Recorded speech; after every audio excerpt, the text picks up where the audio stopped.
अंधेरा भला उनका क्या कुछ बिगाड़ सकता है, जिन्हें खुद दीपक सा जलना आता हो।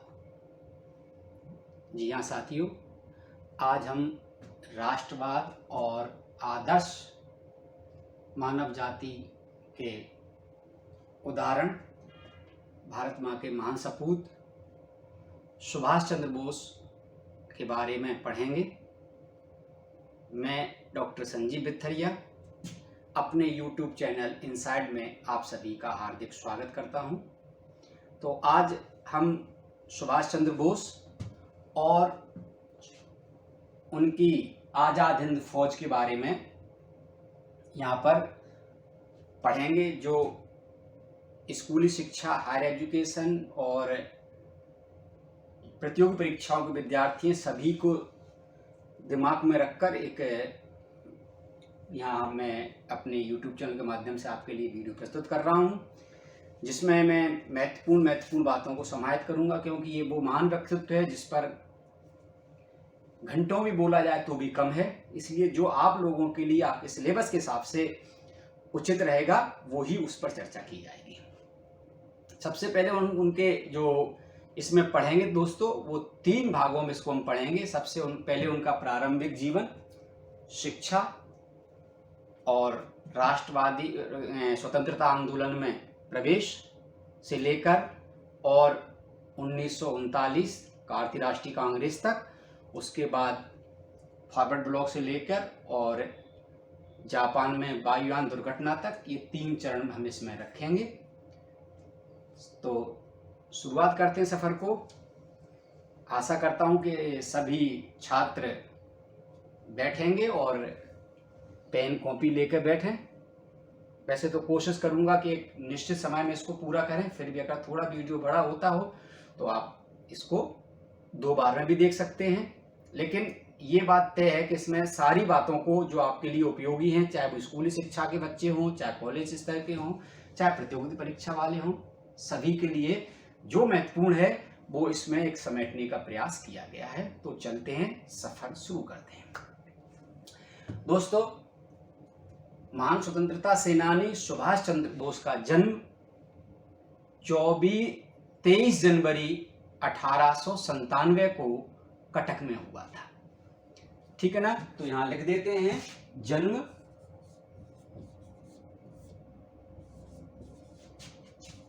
23 जनवरी 1897 कटक, वर्तमान उड़ीसा। ये बिल्कुल ध्यान रखने वाली बात है, वर्तमान उड़ीसा मैंने शब्द उपयोग किया है, इस्तेमाल किया यहाँ पर, क्योंकि इससे पहले उड़ीसा जो आज आप प्रांत या राज्य देखते हैं, इससे पहले उड़ीसा राज्य नहीं था। जब 1897 में, तब ये बंगाल का हिस्सा ही था, बंगाल के हिस्से में आता था। ये आपको यहाँ बताते चलूँ, जो प्रतियोगी परीक्षा में बच्चे भाग लेते, वो प्रतियोगी परीक्षा में बैठते हैं, उनके लिए जीएस का प्रश्न है, आप इसको नोट कर लें। 1935 भारतीय अधिनियम के अंतर्गत अंग्रेजों ने 2 नए राज्य बनाए थे। उनमें से एक उड़ीसा राज्य था और एक था सिंध, जिसकी राजधानी क्या कहते हैं, वो कराची है। और इस उड़ीसा की राजधानी को क्या है ये आप बताएंगे मुझे, क्या कहते हैं, इसके माध्यम से, अपने कमेंट के माध्यम से। आपके पिता का नाम जानकीदास बोस था, आपकी माता का नाम प्रभावती था। बहुत लंबा इनके बचपन के में न जाते हुए प्रारंभिक जो आपकी पढ़ाई वो उड़ीसा से हुई। उसके बाद आपने 1915 में स्कूली शिक्षा पूरी की और आपने दर्शन शास्त्र से बीए ऑनर्स कलकत्ता से किया। और 1919 में अब आप ये सोचने लगे कि मुझे क्या करना चाहिए, तभी आपके पिताजी के द्वारा आपको एक आदेश प्राप्त हुआ कि आपको ICS की परीक्षा देना चाहिए। वर्तमान में साथियों जो यूपीएससी है, उस समय उसको ICS बोला जाता था। आईसीएस, वर्तमान की यूपीएससी। और पहले तो शुरुआत जब इसकी हुई थी तब उस समय तो केवल इसकी परीक्षा इंग्लैंड में होती थी, बाद में भारतीय राष्ट्रीय कांग्रेस और अन्य दबाव में आके इसकी भारत में परीक्षा की जाने लगी थी और 23 वर्ष की उम्र तक इसमें बैठ सकते थे। आप 1919 में पिताजी के कहने से आप वहां पर इंग्लैंड गए, आपने तैयारी की। एक वर्ष में ही यानी 1920 में ही आपने न केवल आईसीएस परीक्षा को पास किया वरन आपने इस परीक्षा में चौथा स्थान प्राप्त किया। सोचिए आप कितने प्रतिभाशाली और कितने योग्य आप होनहार छात्र रहे होंगे कि आपने प्रथम चांस में ही और न केवल परीक्षा को पास किया वरन चौथा स्थान प्राप्त किया और अंग्रेजी में आपके सर्वाधिक नंबर आए। इसका एक बहुत बड़ा असर यह भी था कि इनके आपके जो पिताजी थे वो उस समय के जाने माने वकील हुआ करते थे। पहले आप सरकारी वकील भी थे, बाद में आपने स्वयं की आपके पिताजी ने वकालत करना शुरू कर दी थी। एक संपन्न परिवार से भी थे और बौद्धिक परिवार से भी थे। आप छात्र जीवन से ही अपनी दिशा को तय करना चाहते थे, इसलिए कॉलेज में भी उनको पनिशमेंट के तौर पर स्कूल कॉलेज से निकाल दिया गया था। आपके अंदर शुरू से ही राष्ट्रवादी, क्रांतिकारी और भारत की दशा के विषय में गहरी सोच थी, जो आपको एक कहीं ना कहीं ये अंग्रेजों के जो व्यवहार थे वो कहीं ना कहीं आपको अंदर से कहीं ना कहीं दुखी कर देते थे। इसी वजह से आप भारत की सबसे प्रतिष्ठित परीक्षा को पास करने के बाद भी संतुष्ट नहीं थे। दोस्तों, आज भी यूपीएससी में जो पास हो जाता है आप उसका जीवन को देखते हैं, सारे सुख सुविधाएं तो मिलती हैं, समाज में एक प्रशासनिक पद पर एक उसकी रेपुटेशन होती है, एक आदर्श व्यक्ति माना जाता है और संपूर्ण प्राप्त कर लिया ऐसा वो फील करता है। लेकिन आप आईसीएस बनने के बाद आपकी स्टैंडिंग मुश्किल से शुरू ही हुई थी कि आपने अच्छा फील नहीं किया, ऐसा आपने अनुभव किया और आपने अपनी माताजी भाई को पत्र लिखा कि मैं इस परीक्षा को पास करने के बाद भी संतुष्ट नहीं हूँ, मेरा मन नहीं लग रहा है, मुझे देश सेवा में जाना है। अतः आपने रिजाइन देने का, त्याग पत्र देने का आपने सोचा। एक जगह मैंने पढ़ा भी था एक पुस्तक में, उसमें लिखा था कि सुभाष चंद्र बोस ने इस परीक्षा को इसलिए पास किया था कि वो अंग्रेजों को बताना चाहते थे कि काले लोग भी कहीं किसी से कम नहीं हैं। काले लोग से यहाँ आशा है, अंग्रेज भारतीयों को काला बोलते थे, इसलिए वो अंग्रेजों को बताना चाहते थे कि गोरों की तुलना में काले भी उतने ही श्रेष्ठ हैं जितने आप अपने आप को समझते हैं। और वही हुआ। आपने माताजी को पत्र लिखने के बाद 1921 में ही आपने आईसीएस की परीक्षा से त्याग पत्र दे दिया। त्याग पत्र देने के बाद आप जब भारत आए, भारत में आप सबसे पहले रविन्द्रनाथ टैगोर से मिले। आपके जीवन में रविन्द्रनाथ टैगोर, स्वामी विवेकानंद, इनका विशेष प्रभाव था। रविन्द्रनाथ टैगोर की सलाह पर आप महात्मा गांधी से मुंबई में मिलने गए। दोस्तों, जो बच्चे प्रतियोगी परीक्षा की तैयारी कर रहे हैं उन्हें पता होगा कि ये समय भारतीय स्वतंत्रता आंदोलन के इतिहास में एक महत्वपूर्ण समय चल रहा था, क्योंकि इसी समय भारत में महात्मा गांधी द्वारा सबसे पहला आंदोलन असहयोग आंदोलन शुरू किया गया। जो महात्मा गांधी ने 3 आंदोलन चलाए थे, असहयोग आंदोलन, सबनावज्ञा आंदोलन, भारत छोड़ो आंदोलन, तो ये 1920-21 में महात्मा गांधी द्वारा सबसे पहला आंदोलन असहयोग आंदोलन शुरू किया गया था। महात्मा गांधी ने आपसे कलकत्ता में जाकर और देश सेवा करने का कहा और आप वहां पर जब कलकत्ता में आए तो आपको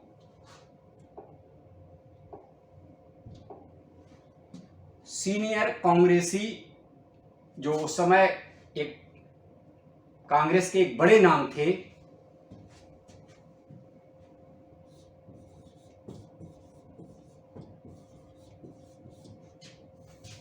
चित्तरंजन दास, आप उनके संपर्क में आए।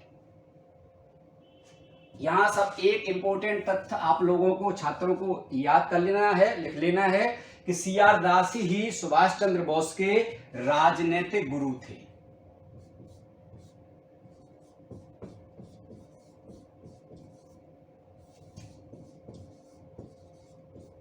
राजनीतिक गुरु थे, ये बहुत इंपॉर्टेंट है, अक्सर परीक्षा में प्रश्न पूछा जाता है। तो ये आपके राजनीतिक गुरु थे चित्तरंजन दास, आप उनके संपर्क में आए। और जैसे भारत छोड़ो असहयोग आंदोलन महात्मा गांधी द्वारा प्रारंभ किया गया, असहयोग आंदोलन में युवा सुभाष ने बढ़ चढ़कर भाग लेना शुरू कर दिया।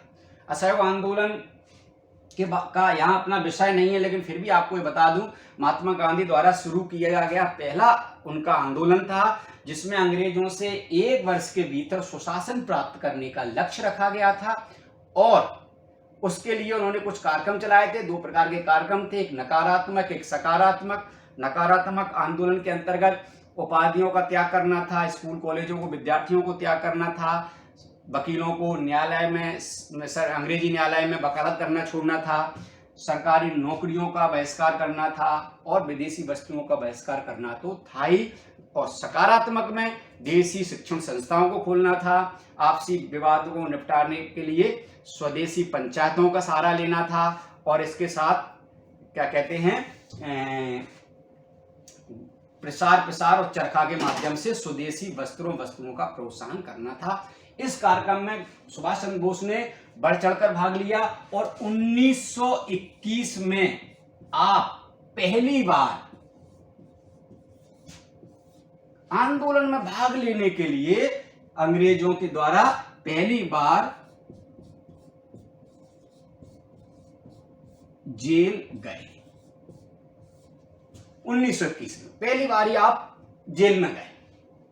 सोचिए आप, कितनी उम्र है अभी? 97 में तो मैंने बताया, 1897 में तो आपका जन्म ही हुआ है, और ये 21, यानी 23-24 साल की आयु में आप जेल भी चले गए, बढ़ चढ़कर आप भाग लेने लगे क्रांति में। आप यहां दूसरी बात यही मैं बताता चलूं कि आप कुल अपने राजनीतिक जीवन में 11 बार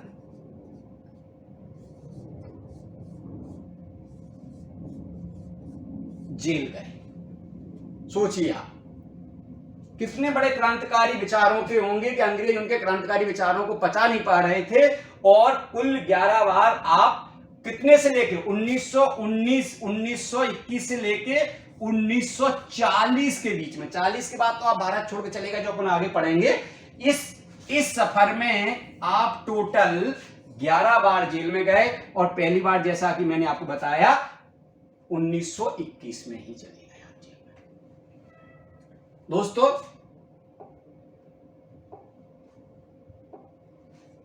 जब असहयोग आंदोलन अपने चरम पर चल रहा था, ऐसा लग रहा था कि अंग्रेजों की स्थिति बहुत खराब है और यह आंदोलन अपने लक्ष्य को प्राप्त कर सकता है, तभी उत्तर प्रदेश के गोरखपुर जिले के चोरा चोरी नामक स्थान पर 5 फरवरी 1922 को एक भीड़ द्वारा थाने में आग लगा दी गई, जिसमें कहते हैं 22 पुलिसकर्मी जलकर मारे गए। इस घटना से दुखी होकर महात्मा गांधी द्वारा असहयोग आंदोलन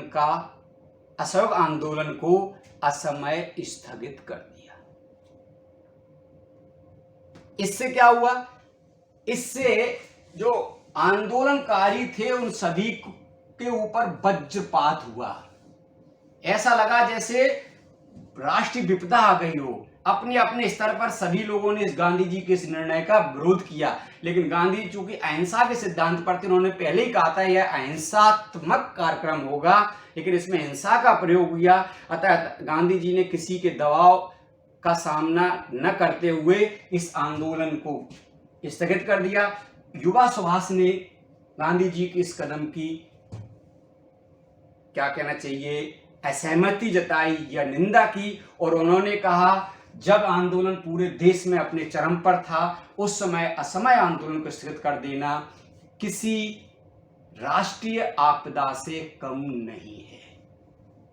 फिर से आप इस कोटेशन को याद रखेंगे, जिस समय आंदोलन अपने चरम पर था, असमय आंदोलन को स्थगित कर देना किसी राष्ट्रीय आपदा से कम नहीं है। ये सुभाष चंद्र बोस ने गांधी जी से असहमति जताते हुए कहा कि ये आंदोलन आपने स्थगित किया है जो ये एक राष्ट्रीय आपदा है, राष्ट्रीय संकट है।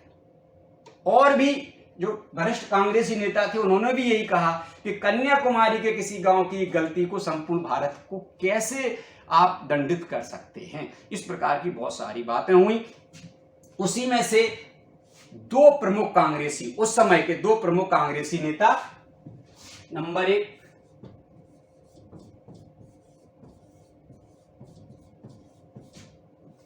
मोतीलाल नेहरू, नंबर 2 चित्तरंजन दास। जी हां, आप मोतीलाल नेहरू को सही समझ रहे हैं, पंडित जवाहरलाल नेहरू के पिताजी। चित्तरंजन दास, जैसे मैंने आपको बताया, सुभाष चंद्र बोस के राजनीतिक गुरु। इन्होंने गांधी जी से कहा कि आपने तो दोहरा झटका देश के साथ कर दिया। एक तो जो आंदोलन अपनी सफलता की ओर तेजी से बढ़ रहा था, उस आंदोलन को स्थगित कर दिया। दूसरा, 1923-24 में विधानसभाओं के लिए, विधानमंडल के लिए और निकायों के लिए चुनाव होने वाले थे, जिसमें आपने भाग लेने के लिए कांग्रेसियों को मना कर दिया था। एक तो आपने चुनाव में भाग लेकर हम जीत कर जाते, वहां सदन के भीतर जाके अंग्रेजों की बुराइयों को उजागर करते, विरोध करते, वो आपने अवसर हाथ से जाने दे रहे हैं और आपने आंदोलन भी स्थगित कर दें। अतः इन दोनों नेताओं ने कांग्रेस से त्याग पत्र दे दिया। क्या दे दिया? त्याग पत्र दे दिया। और आपने एक नई पार्टी बनाई, ये ध्यान रख लेना, स्वराज पार्टी।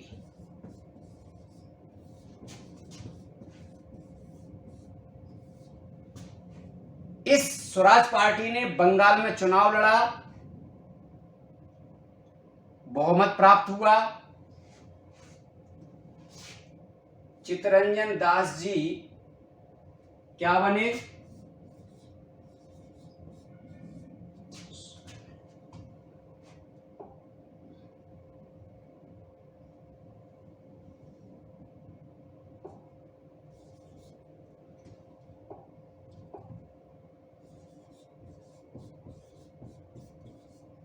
महापौर बने आप। सुभाष चंद्र बोस भी चित्तरंजन दास की बातों से सहमत थे, अतः वो भी, सुभाष चंद्र बोस ने भी चित्तरंजन दास का सहयोग दिया और आप भी उनके साथ उनकी राह पर चल गए। जैसे ही ये महापौर बने, चित्तरंजन दास ने अपना CEO,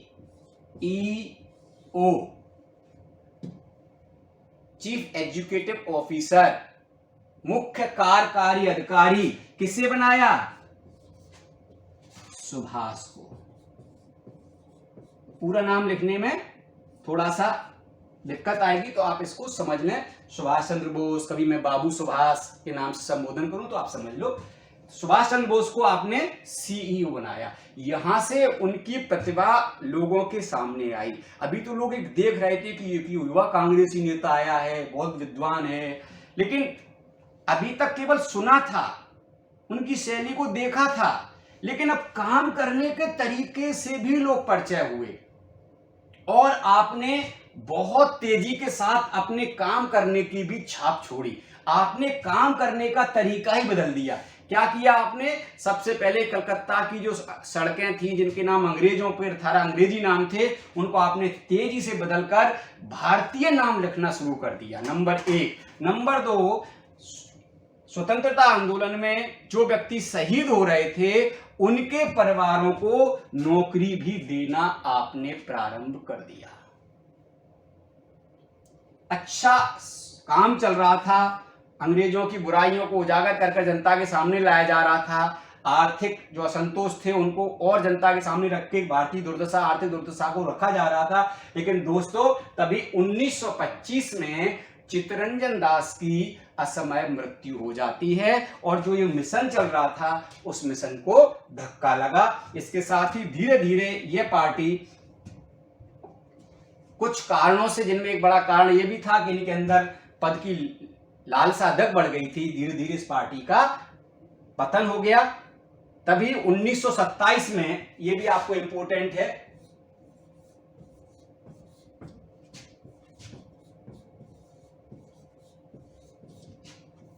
साइमन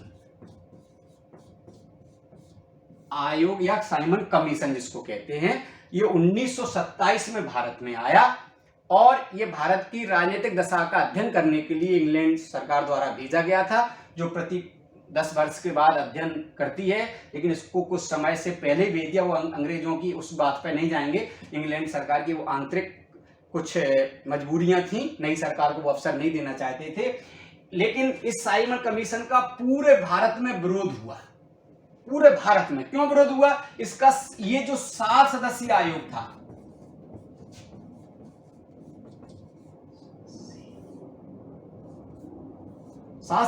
आयोग था, इसमें एक भी भारतीय नहीं था, सारे के सारे अंग्रेज थे। आप सोचो, आश्चर्य वाली बात है कि दशा का अध्ययन किसका करना है? भारत का। सदस्य एक भी भारतीय नहीं, सारे के सारे गोरे सदस्य हैं इसका पूरे भारत पर व्यापक विरोध हुआ। ये तो आप एक तो ये लिख लो, साइमन कमीशन भारत में आया, 7 सदस्यीय था आयोग, इसका पूरे भारत में विरोध किया गया। इसी विरोध में पंजाब केसरी शेरे पंजाब लाला लाजपत राय की अंग्रेजों लाठियों द्वारा मृत्यु हो गई।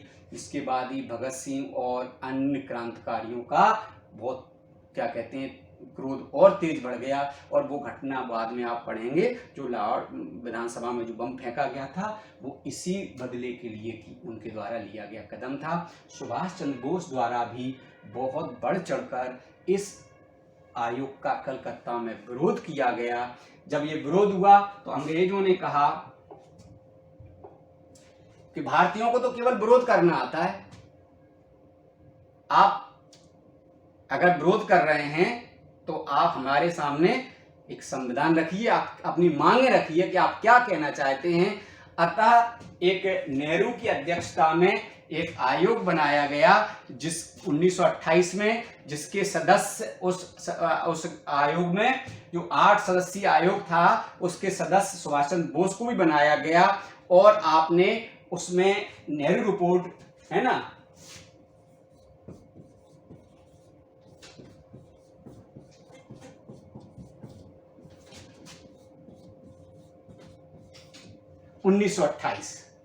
नेहरू रिपोर्ट में आपने भाग लिया, आप सचिव बनाए गए उसके, नेहरू रिपोर्ट आप सदस्य रहे इसके।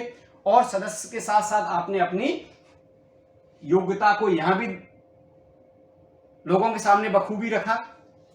इसी समय भारत के एक और कांग्रेसी युवा नेता पंडित नेहरू का भी बहुत तेजी के साथ भारतीय राष्ट्रीय कांग्रेस और स्वतंत्रता आंदोलन में प्रवेश हुआ। आप भी बढ़ चढ़कर भाग ले रहे थे। अतः नेहरू और सुभाष भी एक दूसरे के करीब आए। यहां पर आपने 1929 में जो कांग्रेस के अध्यक्ष पंडित नेहरू बने, उसमें आपने नेहरू के साथ कहा कि कांग्रेस में से हमें अब बार बार जो हम डोमिनियन स्टेट की मांग करते हैं, सुशासन की मांग करते हैं, अब हमें इससे आगे बढ़कर सोचना चाहिए। हमें अब स्वतंत्रता की मांग करना चाहिए। जिस पर कुछ कांग्रेसी बड़े सीनियर लीडर भी असंतुष्ट हुए। ये बहुत बड़ा कदम है ऐसा कह के उन्होंने सुभाष चंद्र बोस का विरोध किया। अतः गांधी जी के कहने पर सुभाष चंद्र बोस मान गए। उन्होंने कहा 1 साल तक के लिए हम डोमिनियन स्टेट और मांगते हैं, अगर नहीं मांगेंगे तो आपकी बात को हम मानते हुए स्वतंत्रता की मांग करना शुरू कर देंगे। सुभाष चंद्र बोस एक विलक्षण प्रतिभा के धनी थे। बहुत से इतिहासकार उन्हें एक दैवीय आशीर्वाद के रूप में मानते हैं, भविष्य को पढ़ने वाले मानते हैं। वो जानते थे अंग्रेज ऐसा करने वाले नहीं है, इसलिए आपकी जो 1 साल का समय भी है ये व्यर्थ जाएगा। और वही हुआ, 1 साल के तक भी अंग्रेजों ने डोमिनियन स्टेट की बात मांग पर विचार तक नहीं किया, मानना तो बहुत दूर की बात।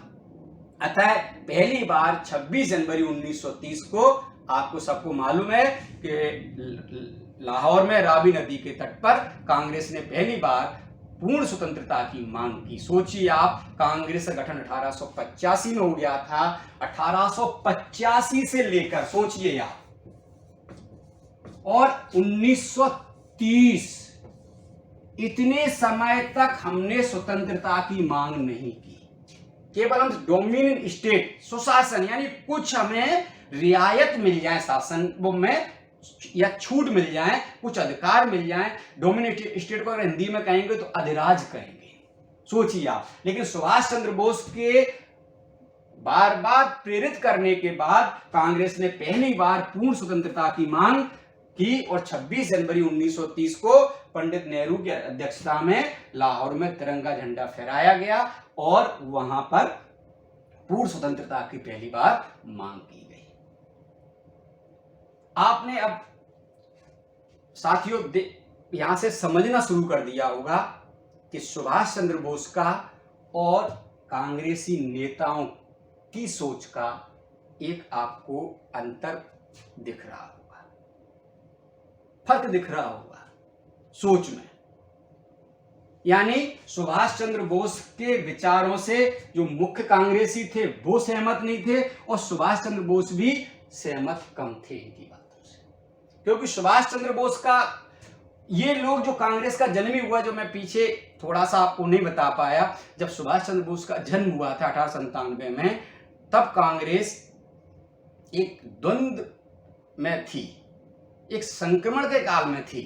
कांग्रेस ये तय नहीं कर पा रही थी अपने मार्ग को कि हमें उदारवादी विचारधारा को मानना चाहिए, वो राष्ट्रवादी विचारधारा को मानना चाहिए। क्योंकि उदारवादी विचारधारा 1885 से लेके और 1800 जब सुभाष का बोस का जन्म हुआ तब तक कोई उपलब्धि प्राप्त नहीं कर पाया था। अतः उसके भीतर ही बाल गंगाधर तिलक, लाला लाजपत राय, बिपिन चंद्र पाल, है ना, अरविंद घोष, ऐसे नेताओं का एक वर्ग तैयार हुआ जो कांग्रेस के क्रमिक सुधार की या मैं क्या कहते हैं, अपने स्वशासन के लिए बार बार जो पत्र लिखते थे उनकी कार्यशैली से सहमत नहीं थे, और इसे वो भिक्षावृत्ति कहते थे।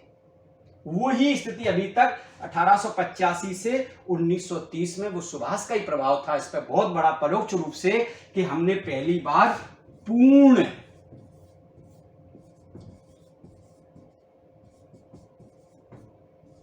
स्वतंत्रता की मांग की।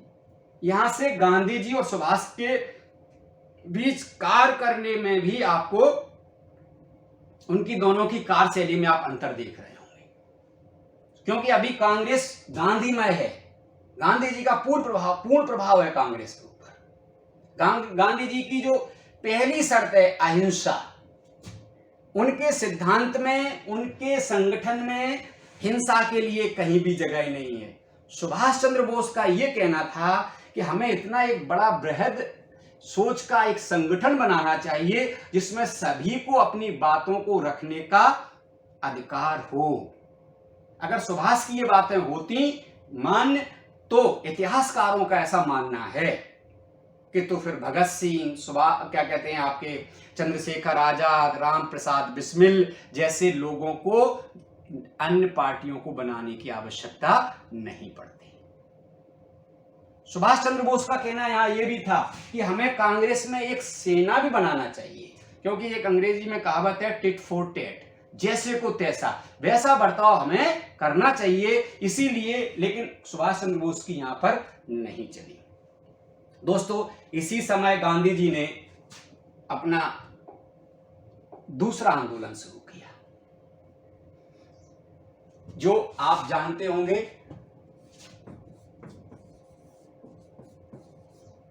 सविनय अवज्ञा या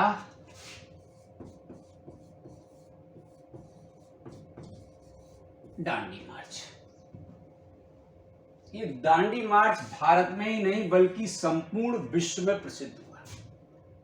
ये गांधी जी के राजनीतिक जीवन का दूसरा आंदोलन था 1921-22 के बाद, असहयोग आंदोलन 1920 के बाद, जो मैंने बताया चोरा चोरी कांड के बाद असम स्थगित कर दिया था।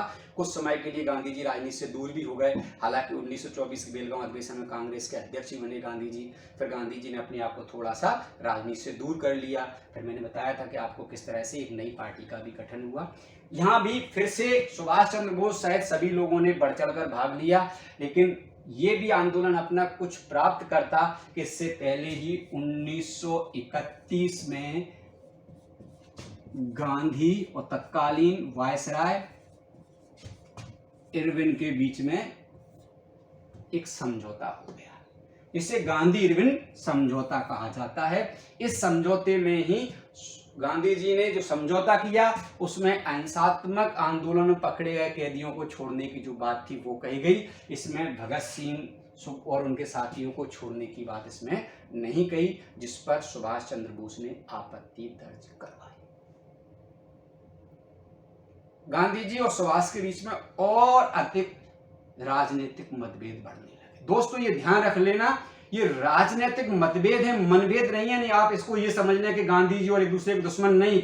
सुभाष चंद्र बोस को आगे मैं पढ़ाऊंगा, सुभाष चंद्र बोस गांधी जी का कितना सम्मान करते थे, और जब विदेश में जाकर उन्होंने अस्थायी सरकार का गठन किया तब उन्होंने रंगून रेडियो से महात्मा गांधी से आशीर्वाद मांगा था, जिसके बारे में अपन आगे चर्चा करेंगे। इसके बाद गांधी सुभाष चंद्र बोस, यहां और बताते चलो 1930 में जो मैं नहीं बता पाया, 1930 में आप पहली बार मेयर बने कलकत्ता के। आपको भी मेयर बनने का अवसर मिला, आपने फिर वहां पर अपनी प्रतिभा का लोहा मनवाया। अंग्रेजों ने आपको कैद करके जेल में डाल दिया, आपका स्वास्थ्य गिरने लगा, अतः आप कुछ समय के लिए भारत से बाहर चले गए और ऑस्ट्रेलिया में आपने द इंडियन स्ट्रगल नाम से अपनी एक पुस्तक निकाली। उस पुस्तक के माध्यम से आपने अपने विचारों को रखा।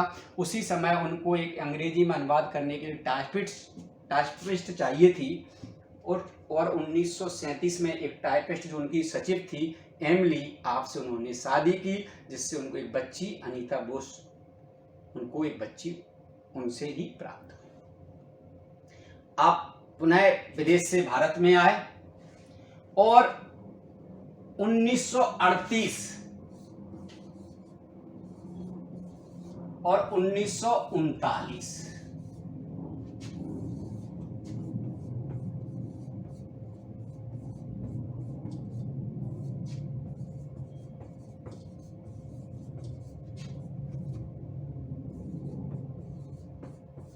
बहुत इंपॉर्टेंट प्रश्न है छात्रों।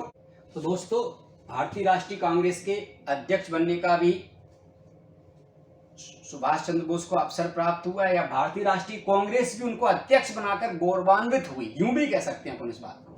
1938 और 1939 में आप अध्यक्ष बने। ये आपको बिल्कुल छात्रों को लिख लेना चाहिए।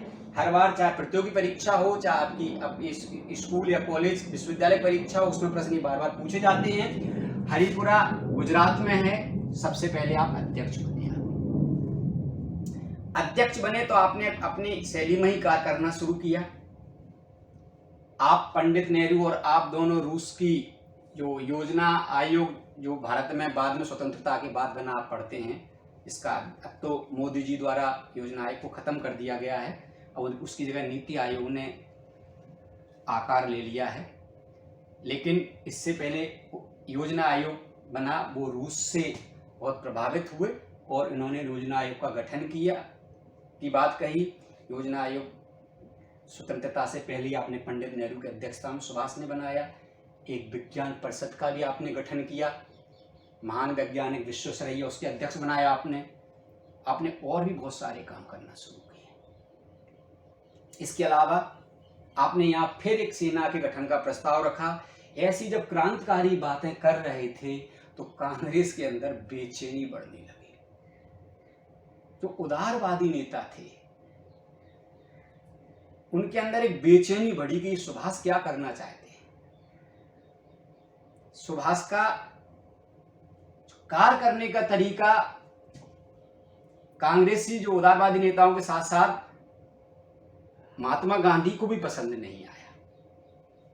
इसीलिए 1939 में जब दोबारा कांग्रेस का चुनाव हुआ, अभी तक कांग्रेस का जो चुनाव होता है दोस्तों वो निर्विरोध होता था। अध्यक्ष एक बार चुना जाता था या उसको नॉमिनेट कह सकते हैं वो होता था। लेकिन इस बार जब गांधी जी ने और सुभाष चंद्र बोस ने देखा कि मेरा काम अभी पूरा नहीं हुआ, मुझे और काम करना है, इसके लिए मुझे एक वर्ष और चाहिए, तो जब सुभाष चंद्र बोस ने दोबारा कांग्रेस के अध्यक्ष बनने का निर्णय लिया तो सबसे ज्यादा विरोध महात्मा गांधी द्वारा ही किया गया। और महात्मा गांधी ने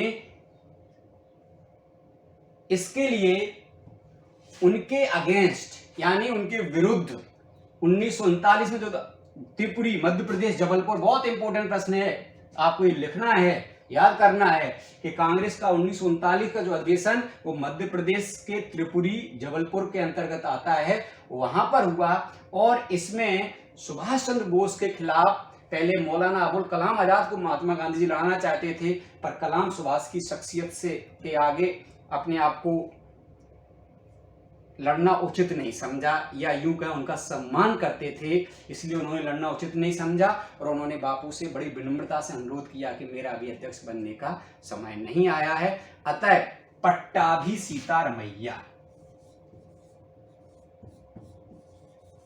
पट्टाभी सीता रमैया को महात्मा गांधी द्वारा सुभाष चंद्र बोस के विरुद्ध या खिलाफ लड़वाया गया। और यहां एक बात और याद रखना आपको है कि महात्मा गांधी ने ये कई बार कहा कि ये पट्टाभी चुनाव नहीं लड़ रहे हैं, ये मोहनदास करमचंद गांधी चुनाव लड़ रहे हैं। इसके बावजूद भी सुभाष चंद्र बोस द्वारा पट्टाभी सीतारमैया को पराजित कर दिया गया, या पट्टाभी सीतारमैया को हराकर आप पुनः कांग्रेस के अध्यक्ष बने। पट्टाभी सीतारमैया को 1385 वोट प्राप्त हुए, तो सुभाष चंद्र बोस को 1850 वोट प्राप्त हुए। सोचिए आप कितनी पॉपुलैरिटी होगी इनकी, क्या व्यक्तित्व रहा होगा कि मोहनदास करमचंद गांधी के प्रत्याशी को भी आपने इतने भारी अंतर से हराया। यहां दूसरी बात आपको यहां पर और लिखवा दूं, जो पट्टाभी सीतारमैया हैं, ये मध्य प्रदेश का गठन 1 नवंबर 1956 को हुआ, वो उसके पहले राज्यपाल भी बने।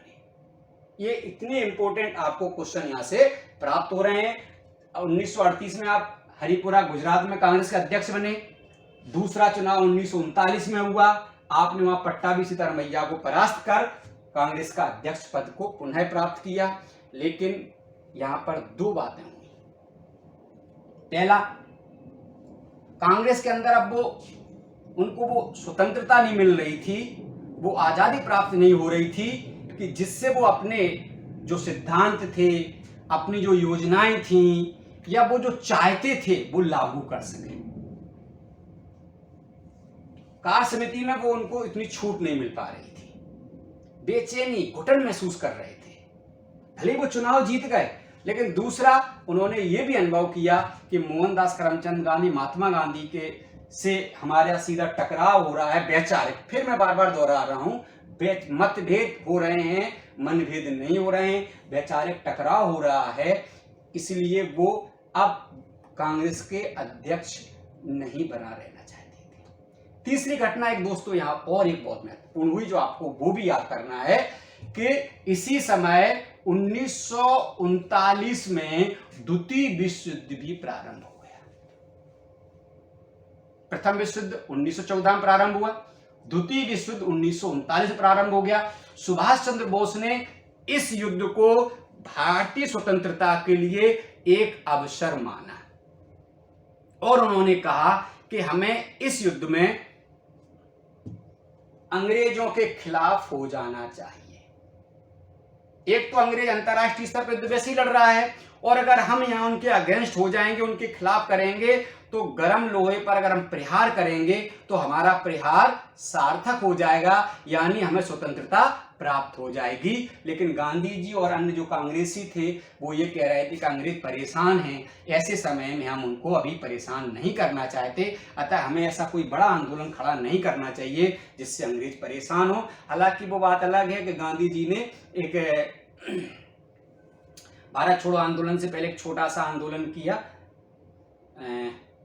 जिसका मैं अभी नाम यहाँ पर भूल रहा, जैसे मुझे आएगा अभी मैं आपको बताऊंगा, और वो उसके विनोबा भावे और आप जो उस पर बैठे, मैं जैसे ही नाम आएगा अभी बताऊंगा आपको याद करके। आपने वो आंदोलन भले शुरू किया, लेकिन सुभाष चंद्र बोस गांधी जी की इस बात से सहमत नहीं हुए और आपने 1939 में कांग्रेस के अध्यक्ष पद से इस्तीफा दे दिया। इस्तीफा देने के बाद दोस्तों आप अपने क्रांतिकारी विचारों को फैलाने लगे, क्योंकि अब उन पर कांग्रेस की कोई बाध्यता नहीं थी, और कांग्रेसी बाध्यता नहीं थी क्योंकि अब उनके पास कोई संगठन भी नहीं था, अतः उनको एक संगठन की आवश्यकता हुई। अतः आपने 1939 में फॉरवर्ड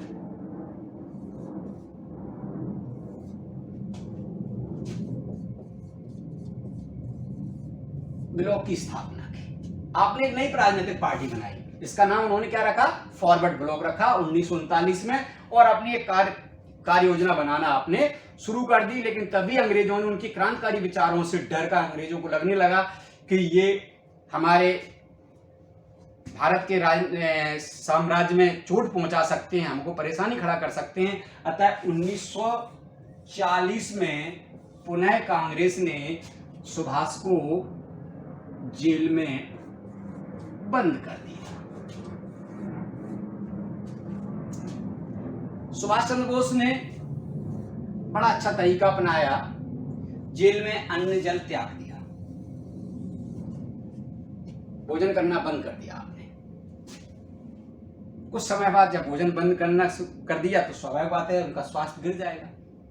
अंग्रेजों को लगा इनका स्वास्थ्य, सेहत बिगड़ जाएगी, हम तो वैसे अंतर्राष्ट्रीय दबाव में हैं, विश्व युद्ध चल रहा है, भारतीयों को सहयोग तो हमें चाहिए ही चाहिए, अतः ऐसा कोई अनहोनी ना हो जाए जो हमारे लिए उल्टा और बढ़ जाए। अतः आपने उनको जेल से रिहा कर उनको घर में क्या कर दिया, नजरबंद कर दिया।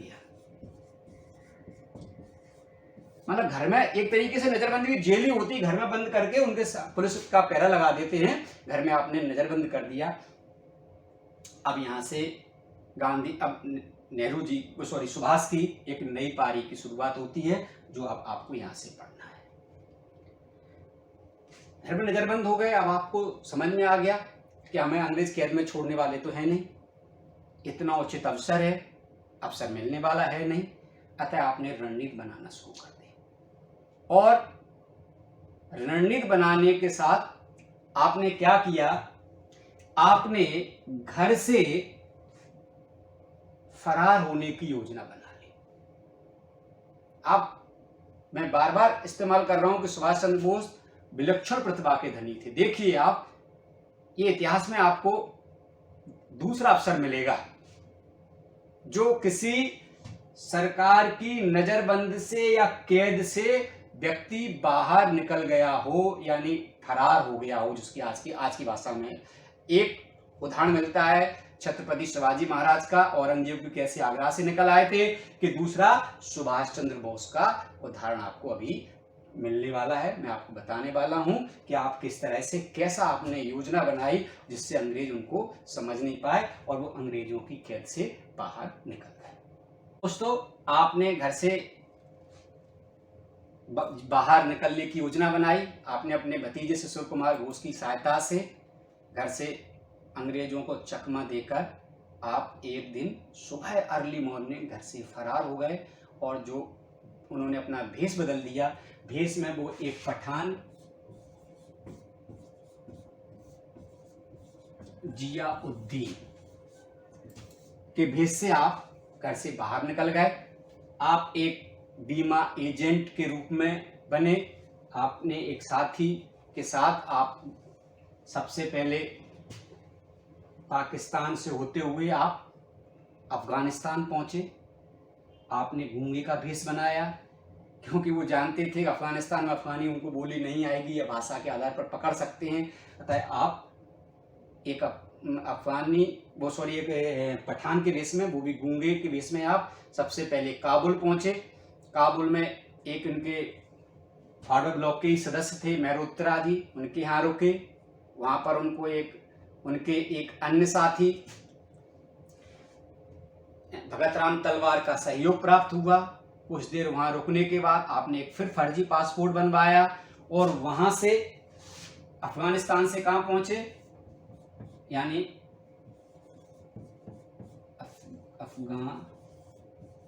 अफगानिस्तान यानी काबुल। काबुल से आप रूस पहुंचे। आप रूस ही जाना चाहते थे, बेसिकली आप रूस पहुंचे। लेकिन तभी स्थिति बदल गई उनके रूस पहुंचते पहुंचते। क्या बदल गई स्थिति? कि स्थिति इंग्लैंड के गठबंधन में शामिल होकर द्वितीय विश्व युद्ध में रूस भी कूद गया।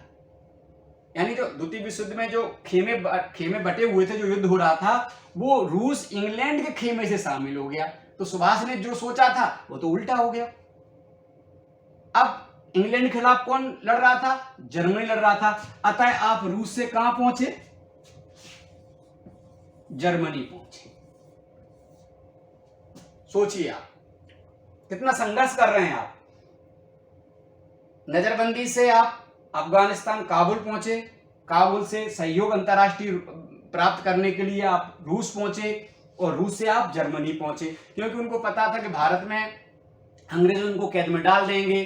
कांग्रेस उनकी विचारधारा से चल नहीं रही है, क्योंकि कांग्रेस अभी अंग्रेजों को परेशान नहीं करना चाहती। तो गांधी जी के जो सिद्धांत थे, जो गांधी जी का राजनीतिक सूत्र था, उसमें संकट के समय में उनको परेशान करना उनको उचित नहीं लगा, इसलिए गांधी जी ने यहाँ उनका साथ नहीं दिया। जब गांधी जी ने दिया तो कांग्रेस का एक बहुत बड़ा वर्ग ने उनको साथ नहीं दिया, अतः उनके यहाँ सिद्धांत तो पूर्ण हो नहीं पा रहे थे। इसलिए आपने जर्मनी से भी आप निकलकर कहाँ पहुंचे? रूस पहुंचे। रूस में आपने हिटलर से मुलाकात की। दोस्तों,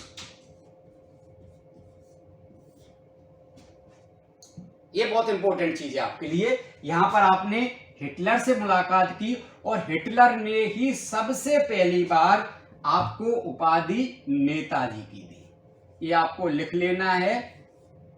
नेताजी, जो हम नेताजी सुभाष चंद्र बोस बोलते हैं, वो नेताजी की उपाधि सुभाष चंद्र बोस को किसके द्वारा मिली?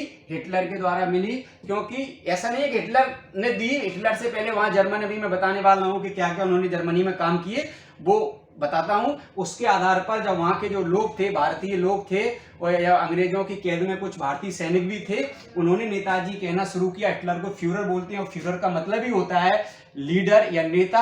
अतः हिटलर ने भी उनको नेताजी कहना संबोधित किया। एक प्रश्न परीक्षा में पूछा जाता है कि नेताजी की उपाधि सुभाष चंद्र बोस को किसके द्वारा दी गई? तो नेताजी की उपाधि सुभाष चंद्र बोस को हिटलर के द्वारा दी गई। लेकिन दोस्तों, हिटलर अपनी परेशानी में खुद ही उलझा हुआ था इतना अधिक कि वो नेताजी की मदद करने में सक्षम वो नहीं था, या तैयार नहीं हुआ, या जो एक आशाएं सुभाष चंद्र बोस ने रखी थी, वो आशाएं हिटलर पूरी नहीं कर पा रहा था।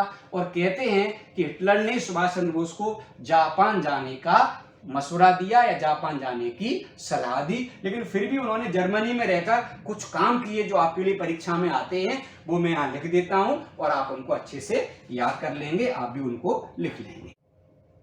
तो दोस्तों, आपने जर्मन में लिखा, मैंने यहाँ लिख दिया, इसलिए आपके इंपॉर्टेंट है, परीक्षा में आने वाले प्रश्न है। सुभाष ने जर्मनी में क्या क्या किया?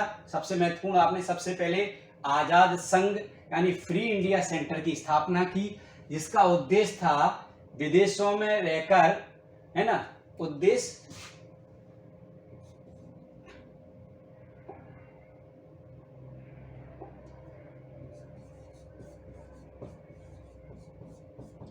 विदेशों में रहकर स्वतंत्रता के लिए लड़ना। ये सबसे पहले उन्होंने इंडिया में आजाद संघ या फ्री इंडिया सेंटर की स्थापना की। इसकी शाखाएं, है ना, इटली के रोम में, फ्रांस के पेरिस में, है ना, भी इसकी शाखाएं खोली गई। दूसरा, फिर आपने जर्मन अपने विचारों को कैसे लोगों तक पहुंचाएंगे, अपने विचारों का प्रचार प्रसार करने के लिए आपने जर्मन में ही, यानी बर्लिन रेडियो की, जर्मन में कौन सा शहर, जर्मन की राजधानी बर्लिन है, बर्लिन में आपने आजाद हिंद रेडियो की स्थापना की। आप भले लिख लो जर्मन में, है ना, जर्मन कहां से? बर्लिन। बर्लिन में आजाद हिंद रेडियो की स्थापना की। इसके अलावा भारतीय सैनिकों को अफ्रीका महाद्वीप से, जिनकी संख्या लगभग 3-4 हजार रही होगी, जर्मनी द्वारा पकड़ लिए गया था, एक जेल में रख दिए गए थे, वहां से उनको सुभाष चंद्र बोस को सौंप दिए गए, और वहां पर सुभाष चंद्र बोस ने फ्री इंडिया लीजन नामक सेना का गठन किया। आपने एक झंडा भी स्वीकार किया, जो तिरंगा झंडा है, वो उस समय जो कांग्रेस का जो झंडा था वो तिरंगा झंडा था, उस पर चरखा, अशोक चक्री का चरखा था। लेकिन यहां पर सुभाष चंद्र बोस ने क्या किया? उस तिरंगे झंडे को स्वीकार किया, और चरखे की जगह एक क्या कहना चाहिए, उछलता हुआ शेर उस पर चरखे की जगह वहां पर चिन्हित किया, वो झंडा आपने अपनाया और आपने साथ में ही जनगण मन के रूप में राष्ट्रीय गान को भी स्वीकार किया। तो ये सुभाष चंद्र बोस की गतिविधि कहां पर हुई, जर्मनी में हुई। आपने जर्मनी में ये सारी गतिविधि की, लेकिन जर्मनी से उन्हें आशातीत सफलता प्राप्त नहीं हुई। हिटलर के सुझाव, इतिहासकारों को एक बार कहता है हिटलर ने भी सुझाव दिया, अतः जर्मन से वो सिंगापुर पहुंचे, वहां पर जापानी नौका द्वारा आप जापान पहुंचे और जापान में आपने क्या क्या किया, अब अपन इसके बाद जापान में पढ़ते हैं। दोस्तों जब वो जापान पहुंच रहे थे उसके बीच में आप सुनते हैं, बराबर पढ़ते हैं, आजाद हिंद फौज, यहां पर आप पढ़ते हैं, है ना, आजाद हिंद फौज, उसके बारे में पढ़ लेंगे। उसमें क्या प्रश्न बहुत पूछे जाते हैं और आप कंफ्यूज भी होते हैं। आपको दो, वैसे तो 3 नाम मिलते हैं, लेकिन 2 सबसे महत्वपूर्ण नाम है, तीसरे नाम पे तो अपन चर्चा कर लिया तो हो ही जाएगा। नंबर पहला आप नाम सुनते हैं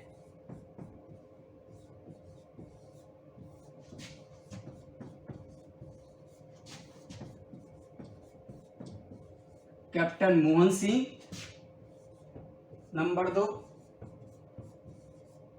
रास बिहारी बोस। इस पर पहले अपन चर्चा कर लेते हैं। दोस्तों द्वितीय विश्व चल रहा था, आपको मालूम है कि द्वितीय विश्व युद्ध में जापान अंग्रेजों के खिलाफ लड़ रहा था।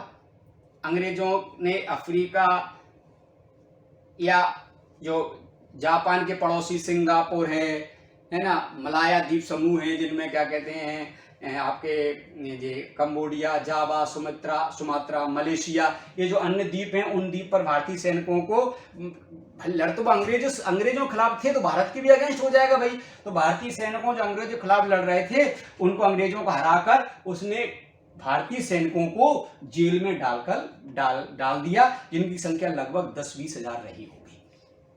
ऐसे लोगों को जेल में डाल दिया। अब जापान सरकार ने यहां सोचा कि क्यों ना हम भारतीयों पर, भारतीय जो अंग्रेजों का उपनिवेश है उस पर दबाव बनाने के लिए अंग्रेजों पर आक्रमण करें। तो विश्व हमारा जो कुछ देश हैं, जो तटस्थ देश हैं, हो सकता है वो हमारा विरोध कर दें क्योंकि हम भारत पर आक्रमण कर रहे हैं। तो जापान सरकार ने एक योजना बनाई।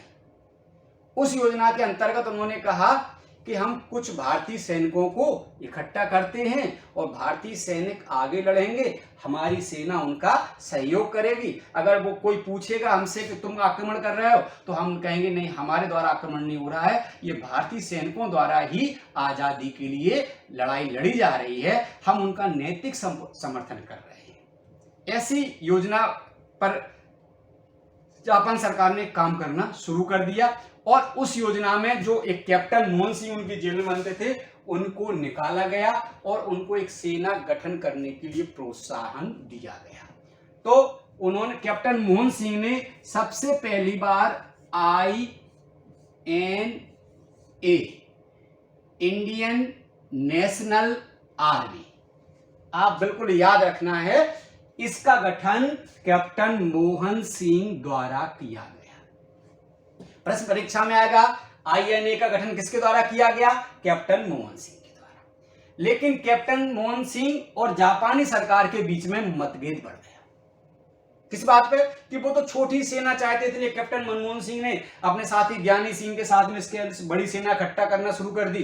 हथियार ज्यादा और ज्यादा क्रांतिकारी विचार हो गए इनके, तो जापान को लगा ऐसा ना हो कभी ये बार हमारे पास ही उल्टा हो जाए। अतः उन्होंने कैप्टन मोहन सिंह के विचारों से थोड़ा सा असहमति व्यक्त करते हुए या डरते हुए सेना को भंग कर दिया और कैप्टन मोहन सिंह को उठा के पुनः जेल में डाल दिया। ठीक है ना। तो आप ये कहानी यहां क्लियर हो जाना चाहिए, ये कहानी आप लोगों को, कि कैप्टन मोहन सिंह INA का गठन करने वाले व्यक्ति थे। लेकिन फिर अब एक नया नाम आप सुनते हैं, रास बिहारी बोस। ये रास बिहारी बोस कौन है भाई, तो आप थोड़ा सा पीछे आ जाएं। रास बिहारी बोस एक क्रांतिकारी नेता थे भारतीय। 1912 में आपने दिल्ली षड्यंत्र केस सुना हो। दिल्ली षड्यंत्र केस में रास बिहारी बोस और उनके साथियों ने उस समय के तत्कालीन गवर्नर जनरल लॉर्ड हार्डिंग पर बम से आक्रमण कर दिया, जिसमें लॉर्ड हार्डिंग बच गया। उसमें उन्होंने पर्ची भी क्रांतिकारी विचारों के फेंके, लॉर्ड हार्डिंग बच गया। उस केस में पकड़े जाने के डर से और आप भागकर जापान आ गए। जापान में जापानी महिला से आपने शादी कर ली। वो वहां से ही क्रांतिकारी विचारों को आप पोषित और प्रचार कर रहे थे। वहीं पर आपको अंग्रेज वो जापानियों ने रास बिहारी बोस को इसका जुम्मा सौंपा। तो आईएनए का पुनर्गठन किसने किया? पुनर्गठन। ये तो हो गया गठन, यहां पर ये ध्यान रख लेना भैया, गठन और पुनर्गठन। अब रास बिहारी को पता लग गया था कि सुभाष चंद्र बोस जर्मनी आ चुके हैं, तो सुभाष चंद्र बोस को रास बिहारी बोस ने निमंत्रण भेजा, क्योंकि रास बिहारी बोस उसमें बुजुर्ग हो चुके थे। अतः अब सुभाष चंद्र बोस आए और सुभाष चंद्र बोस ने इसी आईएनए का नाम बदलकर आजाद हिंद फौज कर दिया भैया। ठीक है, क्लियर हो गया। अब हो गया कैप्टन मोहन सिंह आईएनए का गठन, रास बिहारी बोस आईएनए का पुनर्गठन, और इसकी कमान अब किसके द्वारा ले ली गई? सुभाष चंद्र बोस के द्वारा ले ली गई। सुभाष चंद्र बोस की इस सेना का, जो मैंने आपको बताया था, जर्मनी की जो सेना थी, लीजन थी, उससे इसका कोई संबंध नहीं है, वो वहीं रह गई। आपने यहां उसको नया रूप दिया और साथ में नया रूप देने के साथ साथ आपने न केवल इसका गठन किया, बल्कि यहीं पर आपने अपनी, अब बहुत इंपॉर्टेंट चीज लिख रहा हूं, बता रहा हूं आपको, आपने आजाद हिंद, आपने क्या क्या किया जापान के अंदर। चलो मैं वो एक बार लिखवा देता हूं तो आपको कंफ्यूज खत्म हो जाएगा आपका। तो साथियों, मैंने बताया था आपको कि वहां आजाद हिंद फौज की कमान किसने संभाल ली? सुभाष चंद्र बोस ने संभाल ली। कमान संभालने के बाद आपने, जो मैंने बताया था कि आपने तिरंगा झंडे को स्वीकार किया, उसमें चरखे की जगह आपने उछलता हुआ शेर को उसमें सिंबल के रूप में लिया, जनगण मन को अपनाया। इसके बाद सेना का न केवल कमान संभाली, बल्कि सेना को एक आकार भी देना शुरू किया। आपने सबसे पहले रेजिमेंट बनाई, सबसे पहले गांधी रेजिमेंट बनाई।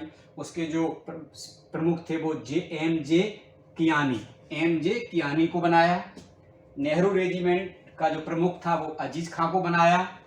आजाद रेजिमेंट को गुलजारा सिंह उसका प्रमुख बनाया। और बहुत मना करने पर, इस सैनिकों से बहुत मना करने के बावजूद जब सैनिक नहीं माने, तो एक रेजिमेंट और बनी जिसको कहते हैं सुभाष रेजिमेंट। वो श्रेष्ठ सैनिकों से एक रेजिमेंट थी। उसके जो प्रमुख थे या हेड थे वो शहनवाज खां को बनाया। इसके अलावा साथियों, एक महिला रेजिमेंट भी आपने बनाया, जो आप यहाँ पर हम नहीं लिख पाए, आप उसको यहाँ वो मिटाना पड़ता तो फिर आप आने रहा था, तो आप स्वयं लिख लें। रानी लक्ष्मीबाई रेजिमेंट, जिसका जो प्रमुख बनाएगा वो लक्ष्मी स्वामीनाथन को बनाया।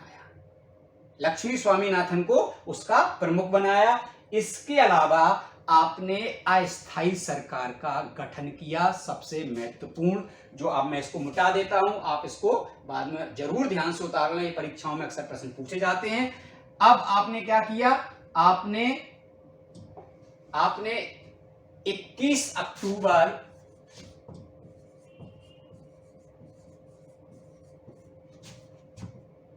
1943 को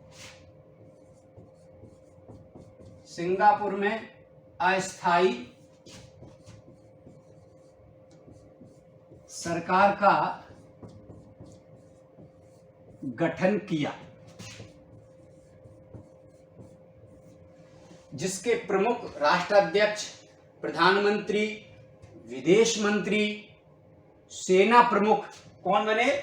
सुभाष चंद्र बोस बने। इसके प्रमुख, अस्थायी सरकार का गठन किया, उसके प्रमुख कौन बने? सुभाष चंद्र बोस बने। और अस्थायी सरकार को काम करने के लिए जगह तो चाहिए, तो जापान सरकार ने अपने प्रभुत्व के जो प्रमुख द्वीप थे, है ना, अंडमान और निकोबार, जिन पर जापान ने कब्जा कर लिया था, अंडमान व निकोबार, 2 द्वीप, उनको सौंप दिया सुभाष चंद्र बोस को सरकार को बनाने के लिए। आपने अपनी अस्थायी सरकार का मुख्यालय रंगून, जो बर्मा में, वहां बनाया। जापान ने इस अस्थाई सरकार को मान्यता प्रदान की। इसके अलावा जापान के अतिरिक्त इस अस्थाई सरकार को जो मान्यता दी, वो जापान के अतिरिक्त आप लिख लेना 9 देशों ने इस सरकार को और मान्यता प्रदान की। आपने उसी समय एक ओजस्वी जो कविता लिखी गई है, तो मुझे खून दो मैं तुम्हें तुम मुझे खून दो मैं तुम्हें आजादी दूंगा, उसका आपने नारा दिया। आपने दिल्ली चलो का नारा दिया और आपने रंगून रेडियो से अंग्रेजों पर कि अपनी आजाद हिंद सेना की अंग्रेजों का ऊपर जो भारत को आजाद कराने के लिए जो लड़ाई आप लड़ने वाले थे, उसको आपने रंगून रेडियो से उद्बोधन करते हुए सुभाष चंद्र बोस द्वारा महात्मा गांधी से आशीर्वाद मांगा और सबसे पहले आपने वहीं से महात्मा गांधी को राष्ट्रपिता कहकर संबोधित किया। तो मैं बार बार आपसे कह रहा था कि काम करने के तरीके सुभाष चंद्र बोस और राष्ट्रपिता महात्मा गांधी के अलग अलग थे, काम करने के तरीके भिन्न थे, मतभेद थे, लेकिन मनभेद नहीं थे। इसका उदाहरण आपको यहाँ मिलता है कि आपने रेजिमेंट बनाई, वो सबसे पहली रेजिमेंट का नाम गांधी रेजिमेंट रखा। आप जब भारत पर आक्रमण करने के लिए, भारत पर आक्रमण नहीं, औपनिवेशिक भारत पर आक्रमण करने के लिए जब आप अपनी सेना को लेकर कोहिमा नागालैंड पहुंचे, तो उससे पहले आपने राष्ट्रपिता को, महात्मा गांधी को राष्ट्रपिता संबोधित कर आपने उनसे आशीर्वाद मांगा। दोस्तों, ये सेना बहुत तेजी के साथ भारत पर नागालैंड कोहिमा पर जीतते हुए आगे जा रही थी। तभी क्या कहते हैं, कुछ मौसम की आपदा और जापान की पराजय से इस सेना के हौसले पस्त हो गए, आगे कुछ रणनीति बन पाती। तभी 18 अगस्त 1945 को माना जाता है एक हवाई दुर्घटना में सुभाष चंद्र बोस की मृत्यु हो गई। लेकिन भारतीय लोग अभी भी इस बात को मानने को तैयार नहीं हैं। इस गुत्थी को सुलझाने के लिए कई आयोग बन चुके हैं, लेकिन दोस्तों इसका कोई प्रमाण हमें नहीं मिल पाया है। सुभाष चंद्र बोस की आजाद हिंद फौज के सैनिकों को अंग्रेजों द्वारा गिरफ्तार कर लिया गया, जिस पर लाल किले पर एक मुकदमा भी उसमें चलाया गया, जिसमें जो प्रमुख उनके जो सैनिक थे, सेनवाज और आपके प्रेम सहगल और गुरबख्श सिंह ढिल्लन, ये 3 थे। आप एक ये राष्ट्रीयता का प्रतीक बन गया दोस्तों, क्योंकि तीनों अलग अलग धर्म को मानने वाले थे। वो उनके जो सेनापति थे, प्रेम सहगल ये हिंदू थे, है ना, सेनवाज ये मुस्लिम थे और गुरु बख्श